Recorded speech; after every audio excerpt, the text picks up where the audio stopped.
15e édition du Salon La Presse au Futur à Paris dans le 15e arrondissement. Sébastien de Jodard, bonjour. Bonjour. Vous êtes le représentant de MyMozo. MyMozo qui est une société qui permet de diffuser et de vendre des journaux et des magazines via des supports numériques. Tout à fait, tout à fait. J'ai bien résumé ? C'est bien résumé. Alors je vais vous demander de rentrer un petit peu dans les détails.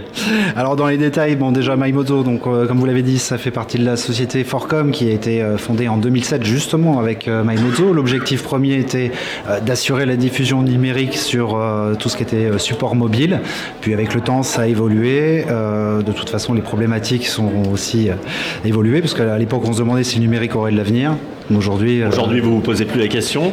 Nous non, mais on ne se posait pas non plus dès le départ. Mais les éditeurs ne se la posent plus, c'est déjà ça l'essentiel. C'est une bonne nouvelle.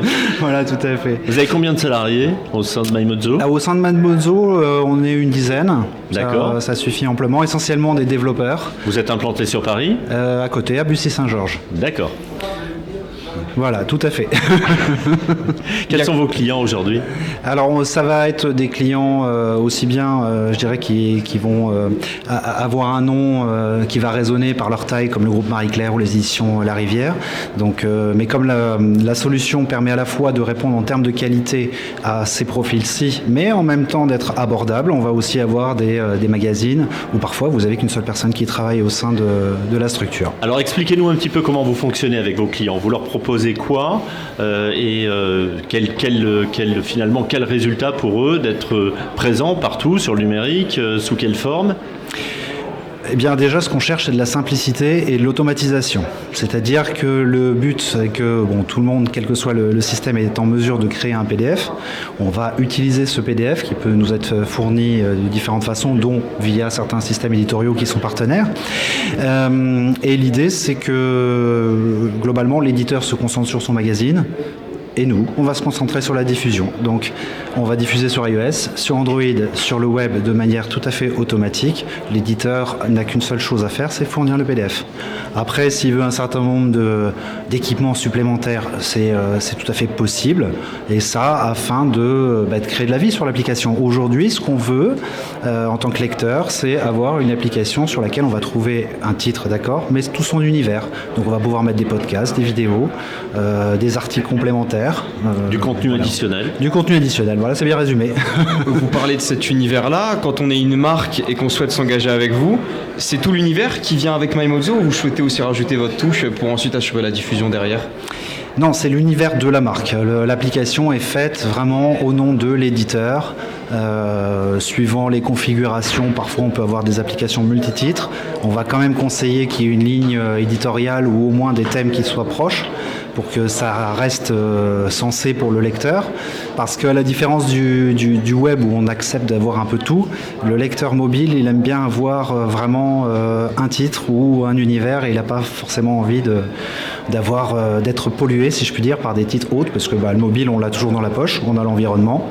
Voilà, on fait simple. Mais ça veut dire que selon le support, vous adaptez l'ergonomie, vous adaptez l'article qui vous est proposé, que vous choisissez de diffuser, qui est demandé par l'éditeur. Est-ce que vous adaptez le format ?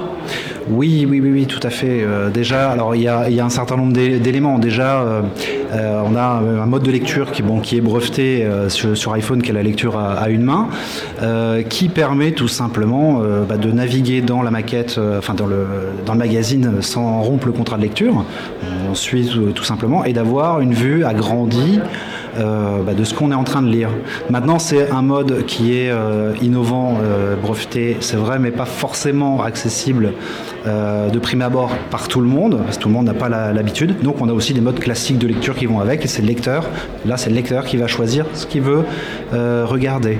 Après, l'éditeur, lui, il a la possibilité de demander à mettre en place, par exemple, un mode article, où là, on va pouvoir tout simplement déstructurer pour le coup le magazine et avoir que l'article qui va être complété éventuellement ensuite d'une lecture audio de cet article.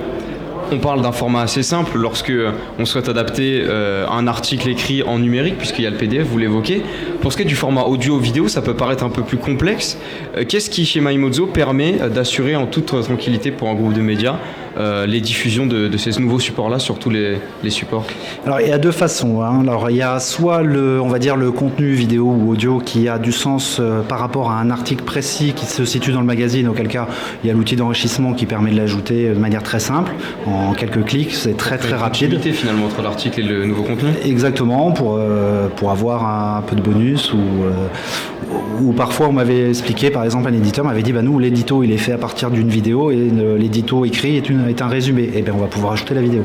À côté de ça, au sein même du menu de l'application, on peut avoir envie cette fois-ci d'avoir des vidéos ou du son ou des articles qui sont liés au magazine au sens du titre, au sens de la marque, mais pas à une édition en particulier. Des contenus additionnels ou par exemple un exemple qu'on prenait récemment, un éditeur me disait moi je suis un trimestriel mais tous les dimanches je fais un podcast lié à un événement qui se produit tous les dimanches, et bien c'est génial, on le met dedans et en réalité on va s'adapter au flux qui existe et ici une fois que les connexions sont faites, l'éditeur n'a qu'à produire son contenu comme il le fait aujourd'hui. Il y a quelque chose de particulier, une innovation que vous avez présentée sur cette édition 2021 du Salon? Alors, est-ce qu'on peut parler d'innovation? Je ne sais pas. Quelque chose sur lequel vous avez envie de mettre l'accent? Oui, tout à fait. En fait, dans la continuité, on se rend bien compte aussi qu'au-delà de la diffusion, on est de plus en plus d'éditeurs nous disent est-ce que vous pouvez nous accompagner pour essayer pour recruter des abonnés, ce genre de choses.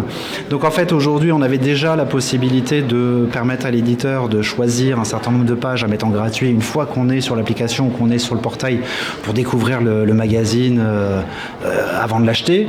Là, aujourd'hui, on a aussi la possibilité de dire vous sélectionnez un certain nombre de pages comme vous le souhaitez au sein d'une édition, ça vous génère un fichier spécifique, une liseuse spécifique, ils récupèrent l'URL et là ils peuvent le diffuser partout sur leur compte Twitter, sur LinkedIn, faire du mailing avec, et l'idée c'est que cette liseuse en cours de support. Exactement, et cette liseuse, l'objectif c'est qu'une fois qu'on arrive à la fin des pages qui ont été sélectionnées ou si l'éditeur en a mis suffisamment, il y a une pop-up également qui s'ouvre en cours de lecture, qui incite le lecteur à dire vous avez, si je peux m'exprimer ainsi, vous avez goûté, maintenant pour avoir la suite de menus, allez à la boutique. C'est un petit peu l'esprit, voilà. Maimozo, Sébastien de Jodard, merci d'avoir été notre invité pour cette 15e édition du salon La Presse au Futur. On peut vous retrouver, me semble-t-il, sur le stand... Le 15. 15, absolument. Et certainement la 21e édition aussi. Et je l'espère. Merci à vous. Merci. Au plaisir.